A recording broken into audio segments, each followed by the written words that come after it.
Jean-Sifrein Maury was a French cardinal, archbishop, and bishop of Montefiascone. Biography. The son of a very poor cobbler, he was born on at Val-Reyes in the Comté Venaissin, the enclave within France that belonged to the Pope. His acuteness was observed by the priests of the seminary at Avignon, where he was educated and took orders. He tried his fortune by writing elegies of famous persons, then a favorite practice. In 1771, his elegy on Fénelon was pronounced by the French Academy as second only to that by La Harpe. The real foundation of his fortunes was the success of a panegyric on St. Louis delivered before the Académie Française in 1772, which caused him to be recommended for an abbacy in Commendam. In 1777 he published under the title of Discours Quiescis his panegyrics on St. Louis, St. Augustine and Fénelon. His remarks on Bossuet and his essay Sur l'éloquence de l'Auteur, a volume which contains much good criticism, and remained a French classic through the 19th century, as long as elegant rhetoric was valued in the pulpit. The book was often reprinted as Principes de l'éloquence. He became a favorite preacher in Paris, and was lent preacher at court in 1781, when King Louis XVI said of his sermon, "If the abbé had said only a few words on religion, he would have discussed every possible subject." In 1781, he obtained the rich priory of Lyons,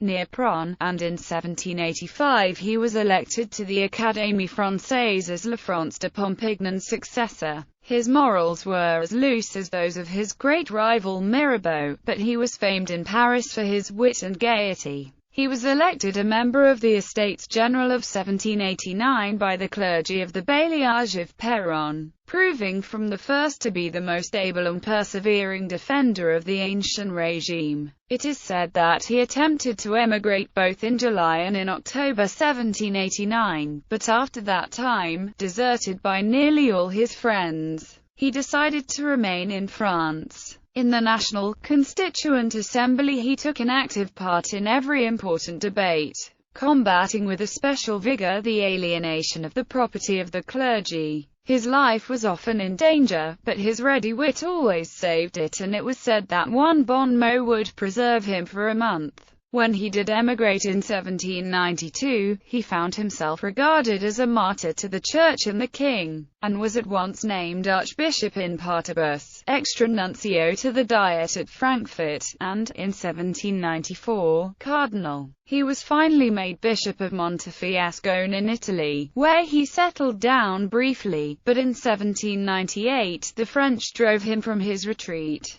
and he sought refuge in Venice and St. Petersburg. Next year he returned to Rome as ambassador of the exiled Louis XVIII at the papal court. In 1804, he began to prepare his return to France by a well-turned letter to Napoleon, congratulating him on restoring religion to France once more. In 1806 he did return, and in 1807 was again received into the Academy, and in 1810, on the refusal of Cardinal Fesch, was made Archbishop of Paris. He was presently ordered by the Pope to surrender his functions as Archbishop, but refused. On the Bourbon Restoration toward the end of 1814, he was summarily expelled from the Academy and his archiepiscopal palace. Maury retired to Rome, where he was imprisoned in the Castel Sant'Angelo for 6 months for his disobedience to the papal orders. He died in 1817, a year or two after his release, primarily from disease contracted in prison. As a politician, his wit and eloquence made him a worthy rival of Mirabeau. He sacrificed much to personal ambition, yet remained publicly unremembered by Louis XVIII as a courageous supporter of Louis XVI and by the papacy as the one defender of the Church during the States General. The Critic. As a critic, he was and is considered a very able writer.